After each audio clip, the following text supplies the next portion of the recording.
سلام عزیز اقارب، آپ سن رہے ہیں زیب النساء کو۔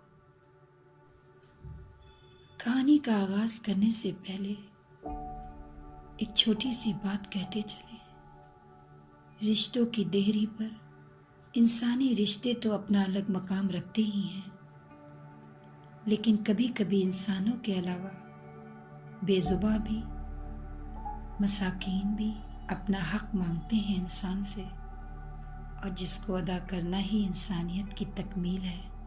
ضروری نہیں ہے کہ آپ یہ کہیں ارے ہم تو سب کے ساتھ نبھاتے ہیں۔ کبھی اپنے دل پر ہاتھ رکھ کر سوچیں، ہم کہیں صرف خود کے لیے تو نہیں سوچتے، ہم کہیں صرف اپنے لیے تو نہیں جی رہے۔ اگر جواب ملے ہاں تو افسوس، اور اگر جواب ملے نہیں، ہمیں تو سب کا خیال ہے، چاہے وہ جاندار ہو یا بے زباں یا ضرورت مند۔ تو یقیناً تب آپ کہلائیں گے آپ نے اپنی زندگی کی جنگ جیت لی۔ ہاں، وہ کسی کی مدد کا ارادہ ہو یا پھر کسی کو رزق سے نوازنے کا ارادہ۔ یہاں ہم بات کر رہے ہیں دو نوالوں کی، مٹھی بھر دانے کی۔ یہ بھی ایک صدقہ ہے، اور اس کا اللہ کی نظر میں کیا مقام ہے، اس کے بارے میں اب آپ ہماری آج کی کہانی سے جان ہی لیں گے۔ آگے بڑھنے سے پہلے ہم کہنا چاہیں گے، جب کسی کی مدد کرنے کی نیت کرو تو رب گنجائش نکال ہی دیتا ہے۔ تو چلیے کہانی کی جانب، جس کا نام ہے تجھے یاد رکھے گی دنیا۔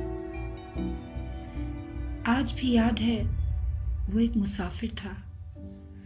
اس کے دوران سفر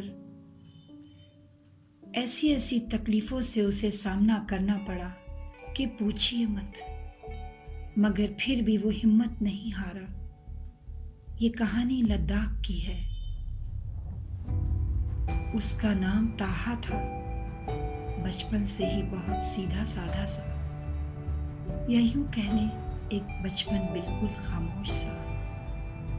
وقت کے ساتھ بڑا ہوتا گیا، مگر اس کی مخلصانہ فطرت اسے ایک الگ طرح کی بناتی گئی۔ مخلص، اوپر سے رحم دل، اور اس کی تیسری صفت غریب غربا سے دلی محبت۔ اس کی پلیٹ میں جب کھانا آتا تو وہ ہر نوالے کے ساتھ یہی سوچتا، میں بس اتنا ہی کھاؤں گا جتنا چاہتا ہوں، اور اگر کم کھاؤں گا تو اور بھی اچھی بات، میرا بچایا ہوا کھانا اگر کسی اور کی پلیٹ میں چلا جائے گا تو یہ میری خوش نصیبی ہوگی۔ لداخ شہر سے سبھی آشنا ہوں گے۔ وہاں برف کا عالم ایسے کہ انسانی زندگی بھی بڑی بے چین سی رہتی ہے۔ وہاں کوئی ٹھکانہ نہیں کہ کب برف باری ہو جائے۔ آج بھی کچھ یہی ہوا۔ طاہا اپنے کام پر سے لوٹ رہا تھا۔ اچانک اس نے دیکھا ایک بھکاری بڑا خاموش بیٹھا، کسی سوچ میں ڈوبا ہے۔ طاہا نے سوچا، میں اس کو یہیں کہیں آس پاس سے کھانے کو کچھ لا کر دے دیتا ہوں، کیونکہ گھر جاؤں گا پھر پکاؤں گا، اور جب تک اس کے لیے اپنے حصے کے نوالے لے کر لوٹوں گا تب تک کہیں یہ یہاں سے چلا نہ جائے۔ بس پھر کیا تھا، یہی سوچ کر طاہا نے ایک دکان سے اس کے لیے کچھ کھانے کا سامان خریدا، اور اسے دے کر جیسے ہی گھر کی طرف جانے لگا، اس بھکاری نے آواز دی، سنو، میری بات سنو۔ طاہا نے مڑ کر دیکھا تو وہ بھکاری زار و قطار روتے ہوئے بولا، کاش دنیا کا ہر انسان تیری طرح ہو جائے تو کہیں بھوک سے موت نہ ہو۔ میں کہیں بھی رہوں گا مگر میری دعائیں ہمیشہ تیرے ساتھ رہیں گی۔ اس بھکاری کی بات سن کر طاہا نے کہا، بابا جی، میں نے کوئی احسان نہیں کیا آپ پر۔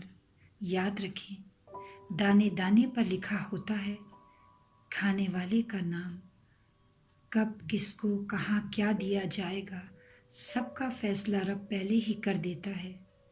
اور پھر جانتے ہیں طٰہٰ نے کیا کہا اس سے؟ دل تھام کر سنیے گا۔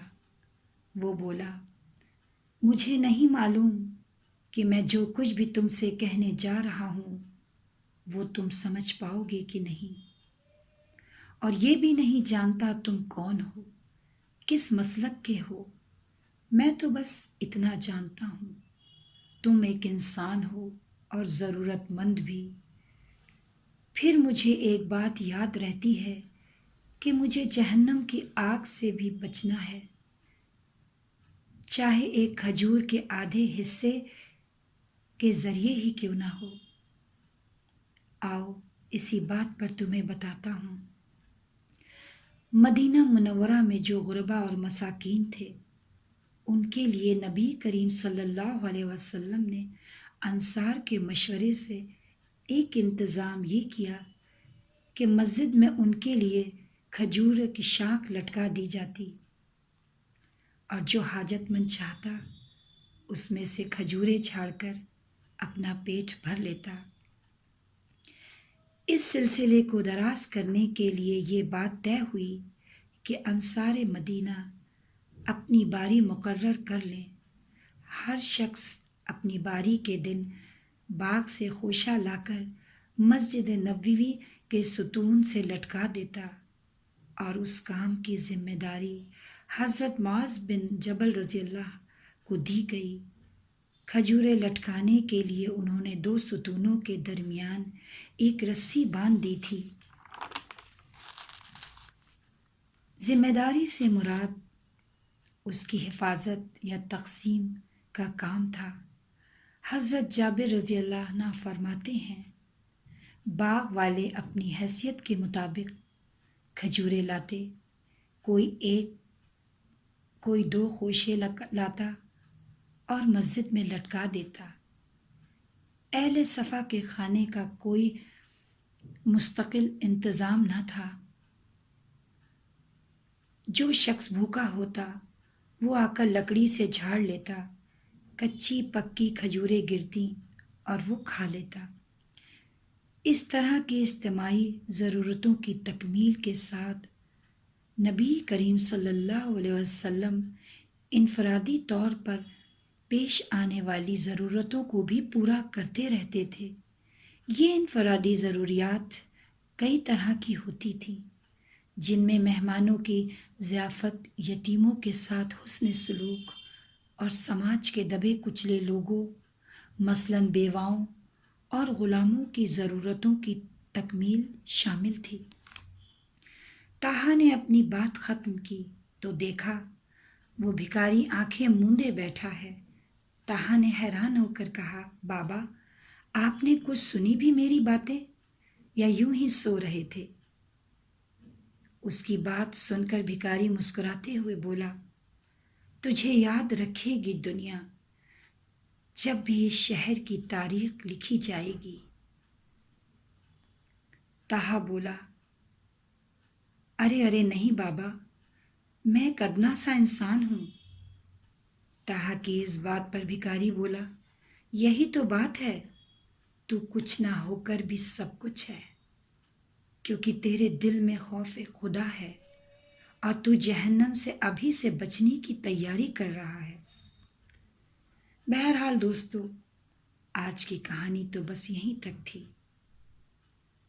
اور اب ہم آپ سے کہنا چاہیں گے کہ صدقہ کرنے اور ثواب حاصل کرنے کے بہت سے اور بھی ذریعے ہیں، صرف دولت ہی نہیں ہے۔ جاننا چاہتے ہیں وہ کیا؟ تو سنیں، سبحان اللہ، الحمدللہ، لا الہ الا اللہ اور اللہ اکبر پڑھنا بھی صدقہ ہے۔